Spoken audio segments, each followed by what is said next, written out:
Salam sehat buat kita semua dan tetap menjaga kesehatan. Kita berjumpa kembali untuk melanjutkan pembelajaran fisika kelas 10 tentang kinematika gerak.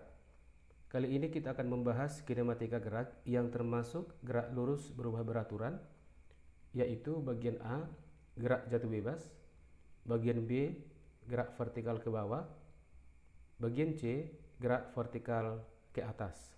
Kita mulai bersama-sama. Kita masuk pembahasan bagian A, yaitu gerak jatuh bebas yang kita singkat dengan GJB. Pada awalnya Aristoteles menyatakan bahwa gerak jatuh sebuah benda dipengaruhi oleh massa benda dan beratnya. Kemudian Galileo Galilei melakukan berbagai eksperimen atau percobaan dan ternyata dia mendapatkan hasil yang sangat berbeda dengan pernyataan Aristoteles sebelumnya.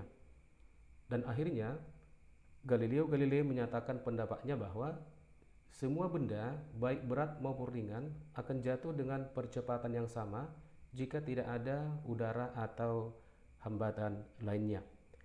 Lama setelah pernyataan Galileo Galilei ini, seorang astronot Amerika bernama David Scott membuat suatu percobaan dengan menjatuhkan sehelai bulu ayam dan sebuah palu di permukaan bulan yang hampa udara.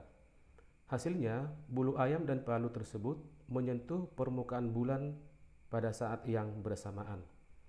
Dan pernyataan Galileo Galilei inilah yang kemudian ditetapkan sebagai dasar untuk mempelajari gerak jatuh bebas suatu benda. Secara definisi, gerak jatuh bebas itu adalah suatu bentuk gerak lurus dalam satu dimensi tanpa kecepatan awal yang hanya dipengaruhi oleh gaya gravitasi. Penerapan sederhana gerak jatuh bebas dalam kehidupan sehari-hari.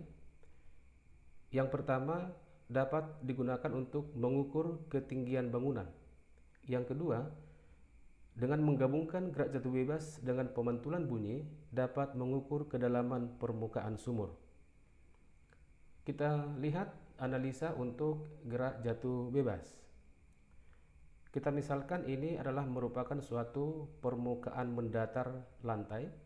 Kemudian kita buat arah vertikal ke atas ini merupakan posisi awal atau titik awal di mana benda akan jatuh bebas vertikal ke bawah. Selanjutnya kita buat kesepakatan bahwa arah ke bawah itu adalah arah yang positif. Kemudian kita tempatkan pada posisi ini sebuah benda, dan ketika benda ini jatuh vertikal ke bawah, jatuh bebas, maka di sepanjang gerakannya benda ini akan mengalami percepatan yang tetap yang besarnya sama dengan positif percepatan gravitasi. Kita perhatikan gerakannya. Sekali lagi. Ya, di dalam gerakan tadi kita perhatikan bahwa ketika sesaat benda itu dilepaskan, maka kecepatannya bertambah. Itu disebabkan karena benda itu mengalami percepatan yang konstan, yaitu sebesar positif percepatan gravitasi. Kemudian kita lihat bagaimana membuat persamaan gerak jatuh bebas. Nah, ini kita misalkan posisi-posisi suatu benda yang bergerak jatuh bebas. Pada awalnya kecepatannya tidak ada, kemudian percepatannya sama dengan percepatan gravitasi, dan ketika misalnya mencapai jarak sejauh h dari posisi awal, maka benda itu akan memiliki yang namanya kecepatan akhir. Dan posisi benda jika diukur dari permukaan lantai itu kita misalkan sebesar h aksen. Kita perhatikan bagaimana menentukan kecepatan sesaat atau setelah t sekon. Ini bisa kita ambil dari persamaan pertama dari gerak lurus berubah beraturan, di mana Vt sama dengan V0 tambah A dikalikan dengan T. Kemudian kita buat V0-nya sama dengan 0 dan A sama dengan positif percepatan gravitasi. Sehingga Vt atau kecepatan akhir untuk gerak jatuh bebas itu akan sama dengan G dikalikan dengan T. Selanjutnya ini kita sebut sebagai persamaan yang pertama. Yang berikutnya adalah menentukan perpindahan sesaat atau H. perpindahan itu diukur dari titik awal ya sampai dia ke bawah. Maka dari persamaan kedua GLBB kita tuliskan kembali bahwa S itu sama dengan V0T tambah setengah AT kuadrat. Kita gantikan S menjadi H dan V0 tetap sama dengan 0 dan A menjadi G, maka perpindahan sesaat benda itu akan sama dengan setengah kali G kali T dipangkat dengan 2. Dan ini kita sebut sebagai persamaan yang kedua. Atau dari persamaan yang kedua ini, maka untuk menentukan waktu jatuh itu bisa kita gunakan sama dengan akar dari 2H dibagikan dengan percepatan gravitasi. Yang ketiga, menentukan kecepatan pada posisi tertentu. Ya, pada posisi tertentu dari persamaan ketiga GLBB, Vt kuadrat sama dengan V0 kuadrat tambah 2 dikali A dikalikan dengan S. Kemudian V0 nya kita buat sama dengan 0, A sama dengan percepatan gravitasi, dan S kita ubah menjadi H. Maka Vt kuadrat akan sama dengan 2 kali G kali H, atau Vt akan sama dengan akar dari 2 kali G kali H. Dan selanjutnya ini kita sebut sebagai persamaan yang ketiga untuk gerak jatuh bebas. Nah, selanjutnya mengukur ketinggian H aksen ya. Mengukur ketinggian H aksen diukur dari permukaan lantai. Maka persamaannya akan sama dengan H, yaitu ketinggian mula-mula benda ketika dilepaskan dikurang dengan setengah G kali T dipangkat dengan 2. Kemudian kita perhatikan grafik yang ada untuk gerak jatuh bebas. Grafik yang pertama adalah grafik kecepatan V terhadap waktu. Ya, grafiknya seperti ini. Nah, kita perhatikan ya, kecepatannya berawal dari angka 0. Dan ini akan berbentuk garis linear. Kenapa? Karena kecepatan itu sebanding dengan waktu T, ya, dengan waktu T. Yang kedua adalah grafik perpindahan H terhadap waktu T. Ya, perpindahan itu tadi kita ukur dari posisi awal sampai dia ke bawah. Maka grafiknya akan seperti ini. Dia akan menjadi lebih besar ya. Dengan waktu yang bertambah, maka perpindahannya akan bertambah. Lalu kenapa ini garisnya melengkung? Itu disebabkan oleh pengaruh faktor T pangkat 2 ya, pengaruh T pangkat 2. Yang berikutnya adalah grafik ketinggian H aksen terhadap waktu T. Ini grafiknya akan turun melengkung karena posisinya diukur dari permukaan lantai itu makin lama makin kecil, dan suatu saat dia akan memiliki ketinggian H aksen sama dengan 0. Yang keempat adalah grafik percepatan terhadap waktu. Grafiknya seperti ini. Nah, percepatan gerak jatuh bebas yang sama dengan positif percepatan gravitasi itu selamanya akan konstan. Makanya grafiknya ini berbentuk lurus secara horizontal. Nah, untuk memahami gerak jatuh bebas ini kita perhatikan satu contoh soal yang berikut. Disebutkan di sini buah mangga jatuh dari pohonnya dari ketinggian 2 meter, sedangkan buah kelapa jatuh dari pohonnya dari ketinggian 8 meter. Tentukanlah bagian A. Perbandingan waktu jatuh buah mangga dan buah kelapa. B. Ketinggian mangga dan kelapa dari permukaan tanah pada saat T sama dengan 0,5 sekon. Kita lihat pembahasannya. Nah, kita misalkan terlebih dahulu buah mangga itu sebagai benda satu dan buah kelapa itu sebagai benda yang kedua. Nah, ini pemisalannya. Ya, ini adalah buah mangganya, ketinggiannya sama dengan 2 meter. Kemudian ini buah kelapanya, ketinggiannya sama dengan 8 meter. Dan bagian A yang ditanya adalah perbandingan waktu ya, waktu ketika sampai mencapai permukaan tanah ini. Kita bahas untuk pertanyaan bagian A, yaitu persamaan waktu jatuh bebas. T sama dengan akar dari 2H per G, sehingga perbandingan T1 dan T2 bisa kita buat menjadi akar dari 2H1 per G per akar dari 2H2 per G. Ini duanya bisa habis, demikian juga dengan G di atas dan di bawah. Maka perbandingan T-nya akan sama dengan akar dari H1 per akar dari H2. Kita masukkan harga-harganya. Maka T1 banding T2 akan sama dengan akar 2 dibagi dengan akar 8. Akan sama dengan akar 2 per akar 8 ini sama dengan 2 akar 2, maka perbandingan waktunya akan sama dengan 1:2. Nah, bagian B menentukan ketinggian dari permukaan tanah yang kita misalkan sebesar H aksen. Untuk mangga kita tentukan dulu perpindahannya dari atas ke bawah seberapa jauh setelah 0,5 sekon ya.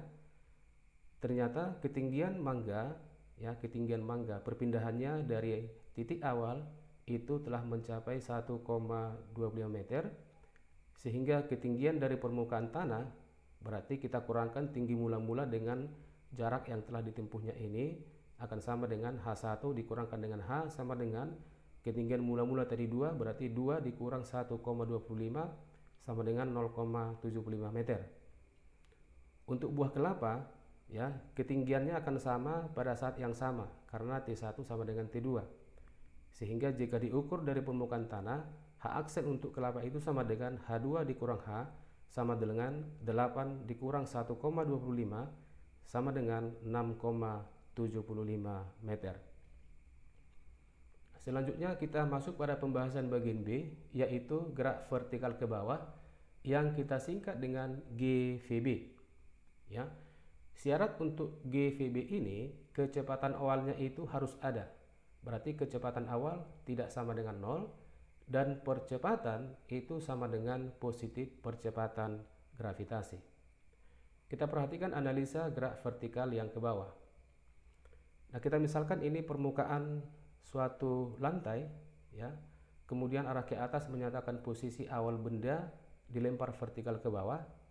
Ini kita misalkan benda yang akan bergerak dilempar vertikal ke bawah. Dan kemudian arah ke bawah kita tetapkan sebagai arah yang positif.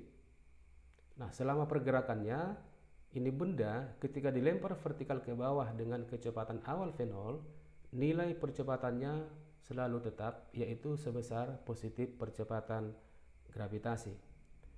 Nah, selanjutnya jika benda ini telah bergerak ke bawah ya, dengan perpindahan H, maka ketinggian dari permukaan lantai H aksen itu akan sama dengan tinggi mula-mula dikurangkan dengan perpindahan yang telah dicapai benda ini. Kemudian kita perhatikan persamaan untuk gerak vertikal ke bawah. Nah, kita buat sederhana. Ini adalah persamaan untuk GLBB yang sudah kita bahas pada pembelajaran sebelumnya. Ada persamaan 1, ada persamaan 2 dan persamaan 3. Nah, sekarang untuk gerak vertikal ke bawah kita hanya mengubah bahwa A itu akan sama dengan percepatan gravitasi. Kemudian dari persamaan kedua S kita ubah menjadi H, dan persamaan ketiga kita mengubah A menjadi G ya, dan S menjadi H. Dengan keterangan bahwa V0 itu sama dengan kecepatan awal meter per sekon, Vt sama dengan kecepatan akhir meter per sekon, H sama dengan ketinggian dalam satuan meter, T adalah waktu satuan sekon, dan G percepatan gravitasi satuan meter per sekon kuadrat. Selanjutnya kita perhatikan grafik untuk gerak vertikal ke bawah, grafik kecepatan terhadap waktu T. Ini grafiknya seperti ini ya. Karena memiliki nilai kecepatan awal, berarti grafiknya dimulai dari titik ini ya, dari titik ini.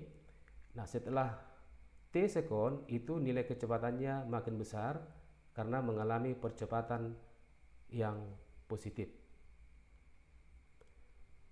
Dan untuk grafik yang lain sama dengan grafik pada GCB yang sudah kita bahas tadi.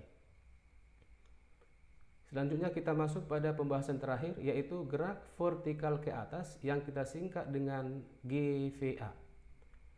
Nah, kita perhatikan ini merupakan suatu permukaan lantai ya, kemudian kita tempatkan sebuah benda yang akan dilempar vertikal ke atas ya. Posisi ke atas ini kita sebut sebagai ketinggian benda yang dicapai setelah T sekon.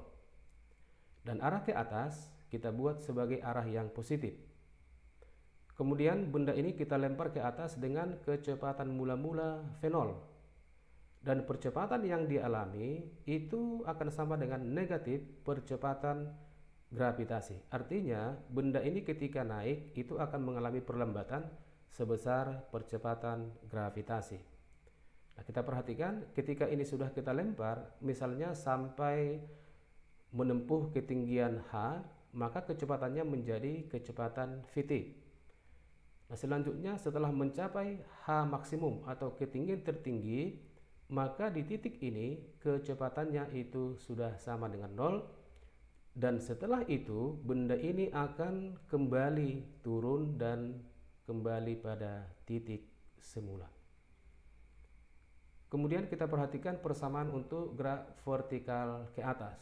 Kita buat dalam tabel biar lebih sederhana. Ya, ini kita ambil dari persamaan G lebih B, ada persamaan 1, persamaan 2, dan persamaan 3. Nah, lalu untuk persamaan gerak vertikal ke atas, ya, untuk persamaan nomor 1, A kita ubah menjadi negatif percepatan gravitasi. Untuk persamaan yang kedua, S kita ubah menjadi H, ya, A kita ubah menjadi negatif percepatan gravitasi. Untuk persamaan yang ketiga, ya, A kita ubah menjadi percepatan gravitasi dan S kita ubah menjadi ketinggian H. Dengan keterangan V0 kecepatan awal meter per sekon, Vt kecepatan akhir meter per sekon, H ketinggian satuan meter, T waktu satuan sekon, dan G percepatan gravitasi satuan meter per sekon kuadrat. Kemudian untuk menentukan tinggi maksimum, itu syaratnya adalah Vt-nya harus sama dengan 0, ya. Vt-nya harus sama dengan 0. Maka dari persamaan ketiga GVA, perhatikan ini persamaan GVA, ini yang ketiga, kita tuliskan kembali. Vt kuadrat sama dengan V0 kuadrat dikurang 2 kali G kali H. Maka Vt-nya kita buat sama dengan 0, 0 sama dengan V0 kuadrat kurang 2 kali G. Ini G-nya sudah maksimum. Kenapa? Karena Vt-nya sudah kita buat sama dengan 0. Sehingga persamaan H maksimum akan sama dengan V0 kuadrat per 2 kali percepatan gravitasi. Kemudian untuk menentukan waktu mencapai tinggi maksimum, ya, kita mulai dari persamaan pertama untuk gerak vertikal ke atas yang ini. Vt sama dengan V0 dikurang G dikalikan dengan T. Kemudian Vt-nya kita buat sama dengan 0, maka T-nya itu menjadi T maksimum. Artinya waktu mencapai tinggi maksimum, sehingga persamaan T max itu sama dengan V0 dibagi percepatan gravitasi. Berarti nilai ini kita sebut juga sebagai waktu naik. Karena waktu naik dan waktu turun itu adalah sama besarnya, maka lamanya benda di udara itu akan sama dengan 2 kali T max. Sehingga T di udara akan sama dengan 2 kali V0 dibagikan dengan percepatan gravitasi. Kemudian kita perhatikan grafik untuk gerak vertikal yang ke atas. Grafik pertama adalah grafik kecepatan terhadap waktu. Ya, ini arah ke atas adalah kecepatan positif, kemudian arah ke bawah adalah kecepatan negatif. Dan untuk gerak vertikal ke atas dimulai dari titik kecepatan awal. Nah, seperti ini grafiknya. Nah, yang di bawah ini berarti arah gerakan benda itu sudah turun. Kenapa? Karena nilai kecepatannya sudah bertanda negatif. Dan tepat di perpotongan terhadap sumbu X yang di sini, berarti benda itu telah mencapai tinggi maksimum. Grafik yang kedua adalah grafik ketinggian terhadap waktu T. Ini kita misalkan arah horizontal waktu, ke atas adalah ketinggian satuan meter, maka grafiknya adalah seperti ini, ya. Nah, sehingga dari titik puncak ke bawah memotong sumbu X atau T, berarti ini sama dengan T maksimum. Kemudian arah vertikal, ya, memotong sumbu vertikal, berarti ketinggian di sini sama dengan ketinggian maksimum. Kita perhatikan contoh soalnya. Sebuah batu dilempar vertikal ke atas dengan kecepatan awal 15 meter per sekon dari permukaan tanah melewati dahan pohon hingga mencapai tinggi maksimum. Kita ambil percepatan gravitasi 10 meter per sekon kuadrat. Kira-kira seperti ini bentuk soalnya. Ya, pertanyaannya, bagian A, kecepatan pada saat T sama dengan 2 sekon. Bagian B, ketinggian saat T sama dengan 2 sekon. C, tinggi maksimum. D, lamanya benda di udara. Kita buat pembahasannya. Untuk menjawab pertanyaan bagian A, kecepatan pada saat T sama dengan 2 sekon, berarti kecepatan sesaat namanya. Maka VT akan sama dengan V0 dikurang G dikali T. VT akan sama dengan V0 tadi sama dengan 15 dikurang 10 dikalikan dengan 2, maka VT sama dengan negatif 5 meter per sekon. Kita perhatikan, arti tanda negatif berarti batu sedang bergerak ke bawah, artinya dia sedang turun. Bagian B adalah ketinggian pada saat T sama dengan 2 sekon. H sama dengan V0T dikurang setengah GT kuadrat. Kita masukkan harganya, maka H kita peroleh 10 meter. Bagian C, tinggi maksimum. Tinggi maksimum sama dengan V0 kuadrat dibagi 2 kali percepatan gravitasi. Kita masukkan harganya, maka kita peroleh H maksimum 11,25 meter. Bagian D, lamanya batu di udara. T di udara sama dengan 2 kali V0 dibagikan dengan G.